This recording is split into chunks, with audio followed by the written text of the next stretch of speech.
President Trump's critical decision on whether to order a U.S. airstrike targeting Iran's nuclear program. I have a message directly from the president, and I quote, "Based on the fact that there's a substantial chance of negotiations that may or may not take place with Iran in the near future, I will make my decision whether or not to go within the next 2 weeks." European diplomats are expected to meet with Iranian officials tomorrow in Geneva. The White House says any deal with Iran would have to include a ban on enriching uranium, a demand Iran has so far refused. If there's a chance for diplomacy, the president's always going to grab it, but he's not afraid to use strength as well. The 2-week time frame, one the president often uses, from peace talks with Russia, I'll let you know in about 2 weeks, to trade negotiations with China. At some point in the next 2 weeks or 3 weeks, I'm going to be setting the deal.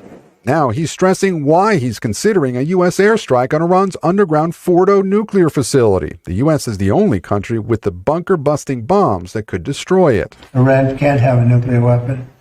Too much devastation.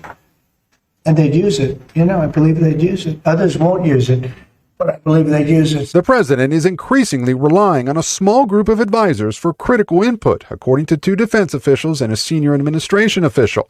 The inner circle includes Vice President Vance, Secretary of State and Interim National Security Advisor Marco Rubio, Chief of Staff Susie Wiles, Deputy Chief of Staff Stephen Miller, and Special Envoy Steve Witkoff. The officials tell NBC News that Director of National Intelligence Tulsi Gabbard has been sidelined.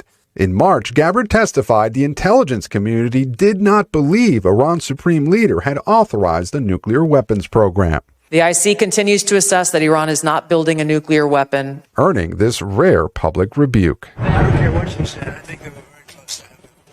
The U.S. CENTCOM commander just warned that if Iran wanted to move forward, it could have enough enriched uranium in roughly a week.